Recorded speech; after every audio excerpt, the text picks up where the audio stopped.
उत्तरायण पर्व कैसे मनाएं? उत्तरायण पर्व भारतीय संस्कृति में एक विशेष स्थान रखता है।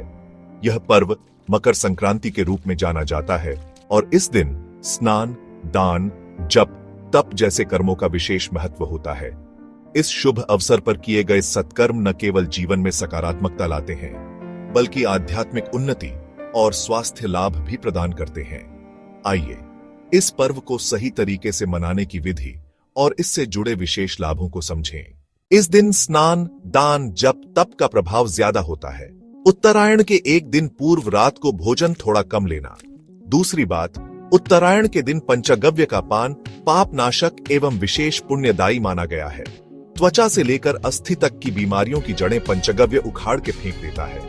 पंचगव्य आदि न बना सको तो कम से कम गाय का गोबर, गोझरण, थोड़े तिल, थोड़ी हल्दी और आंवले का चूर्ण इनका उबटन बनाकर उसे लगा कि स्नान करो अथवा सप्तधान्य उबटन से स्नान करो। पिसे हुए गेहूं, चावल, जौ, तिल, चना, मूंग और उड़द से बना मिश्रण। इस पर्व पर जो प्रातः स्नान नहीं करते हैं वे 7 जन्मों तक रोगी और निर्धन रहते हैं। मकर संक्रांति के दिन सूर्योदय से पहले स्नान करने से 10,000 गोदान करने का फल शास्त्र में लिखा है और इस दिन सूर्य नारायण का मानसिक रूप से ध्यान करके मन ही मन उनसे आयु आरोग्य के लिए की गई प्रार्थना विशेष प्रभावशाली होती है। इस दिन किए गए सत्कर्म विशेष फलदायी होते हैं। इस दिन भगवान शिव को तिल, चावल अर्पण करने अथवा तिल, चावल मिश्रित जल से अर्घ्य देने का भी विधान है। उत्तरायण के दिन रात्रि का भोजन न करें तो अच्छा है, लेकिन जिनको संतान है उनको उपवास करना मना किया गया है।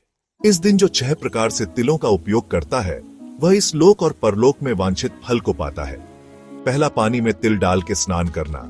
दूसरा, तिलों का उबटन लगाना। तीसरा, तिल डालकर पितरों का तर्पण करना, जल देना। चौथा, अग्नि में तिल डालकर यज्ञादि करना। पांचवा, तिलों का दान करना और छठा, तिल खाना। और हाँ, तिलों की महिमा तो है, लेकिन तिल की महिमा सुनकर तिल अति भी न खाएं और रात्रि को तिल और तिल मिश्रित वस्तु खाना वर्जित है।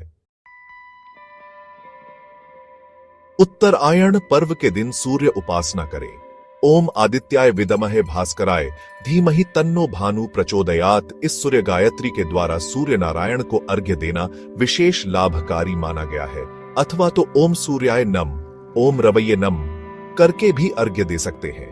आदित्य देव की उपासना करते समय अगर सूर्य गायत्री का जप करके तांबे के लोटे से जल चढ़ाते हैं और चढ़ा हुआ जल जिस धरती पर गिरा वहां की मिट्टी का तिलक लगाते हैं तथा लोटे में 6 घूंट बचाकर रखा हुआ जल महामृत्युंजय मंत्र का जप करके पीते हैं तो आरोग्य की खूब रक्षा होती है।